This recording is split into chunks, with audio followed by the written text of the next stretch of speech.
Assalamualaikum warahmatullahi wabarakatuh. Selamat pagi dan salam sejahtera untuk kita semua.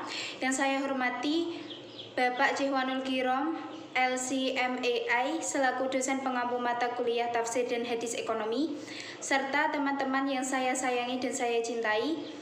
Kami dari kelompok 1 akan mempresentasikan materi yang bertema ayat-ayat dan hadis tentang dasar ekonomi. Adapun anggota kelompok saya yaitu pertama, Sevia Falasifa dengan NIM 2020510016. Yang kedua, Mafiratun Nikmah dengan NIM 2020510027, dan yang terakhir Fikratul Munawaroh dengan NIM 2020510033. Jadi, kelompok kami di sini akan membahas tentang apa sih definisi dari ekonomi syariah, apa saja dasar hukum dalam ekonomi syariah, bagaimana ruang lingkup dalam ekonomi syariah, dan apa saja sih tujuan dan manfaat dalam ekonomi syariah. Pertama-tama, kita akan mempelajari tentang apa sih definisi dari ekonomi syariah itu. Ekonomi syariah adalah suatu ilmu pengetahuan sosial yang mempelajari masalah-masalah ekonomi rakyat yang diilhami oleh nilai-nilai Islam yang menekankan pada karakter komprehensif, tentang subjek yang didasarkan atas nilai moral ekonomi syarihensif, tentang subjek yang didasarkan atas nilai moral ekonomi syariah yang bertujuan mengkaji kesejahteraan manusia yang dicapai melalui pengorganisasian sumber-sumber alam berdasarkan koperasi dan partisipasi. Lalu, apa saja dasar-dasar hukum dalam ekonomi syariah itu? Dasar-dasar hukum dalam ekonomi syariah diantaranya 1. Al-Quran. Al-Quran adalah sumber pertama dan utama bagi ekonomi syariah yang di dalamnya dapat kita temui hal ihwal yang berkaitan dengan ekonomi dan hukumnya. Ayat-ayat Al-Quran harus didahulukan dalam menjawab permasalahan yang muncul ke permukaan. Kaum muslimin tidak diperkenankan mengambil hukum dan jawaban atas permasalahannya dari luar Al-Quran selama hukum dan jawaban tersebut dapat ditemukan dalam nas-nas Al-Quran. Yang kedua, yaitu hadis. Hadis atau as-sunnah menurut istilah adalah segala sesuatu yang bersumber dari Nabi Muhammad dalam bentuk kaul atau ucapan, fi'il atau perbuatan, takrir atau penetapan, serta akhlak yang dimaksudkan dengannya sebagai tasyrik atau pensyariatan bagi umat Islam. Nabi Muhammad SAW sebagai penyampai ajaran Al-Quran diberi otoritas untuk menjelaskan lebih lanjut apa yang telah diwahyukan kepadanya.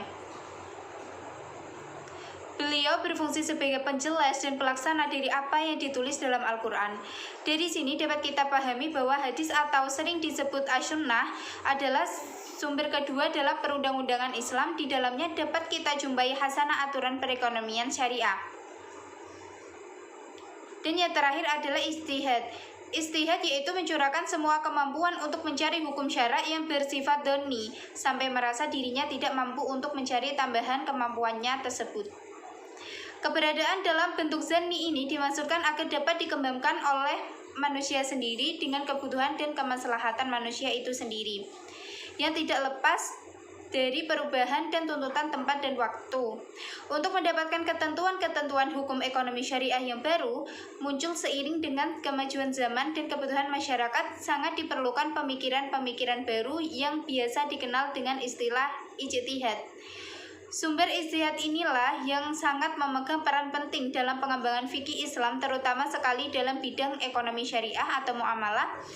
Tidak terlalu berlebihan kiranya jika kita mengatakan bahwa sumber ijtihad yang paling banyak diperlukan dalam ekonomi syariah.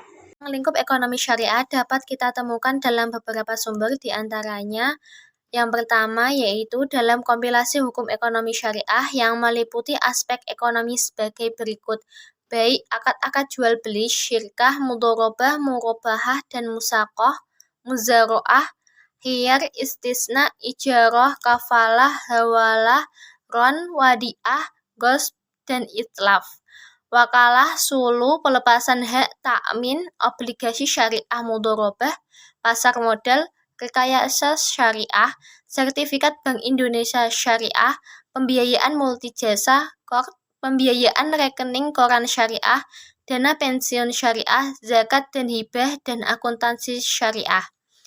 Adapun sumber yang kedua yaitu bisa kita temui dalam Undang-Undang Nomor 3 Tahun 2006 tentang perubahan atas Undang-Undang Nomor 7 Tahun 1989 tentang peradilan agama, Maka dapat kita temui ruang lingkup ekonomi syariah meliputi bank syariah, reksadana syariah, obligasi syariah, asuransi syariah, reasuransi syariah, lembaga keuangan mikro syariah, dan surat berjangka menengah syariah, sekuritas syariah, pembiayaan syariah, pegadaian syariah, dana pensiun, lembaga keuangan syariah, dan bisnis syariah. Tujuan dan manfaat ekonomi syariah.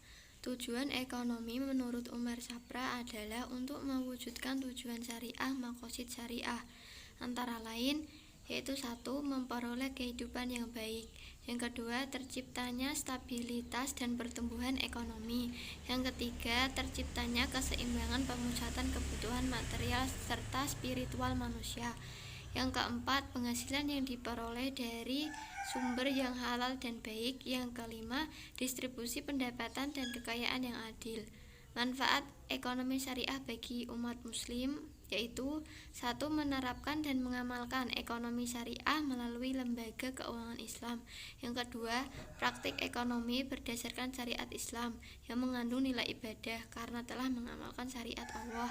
Yang ketiga, mendukung upaya pemberdayaan ekonomi umat Islam.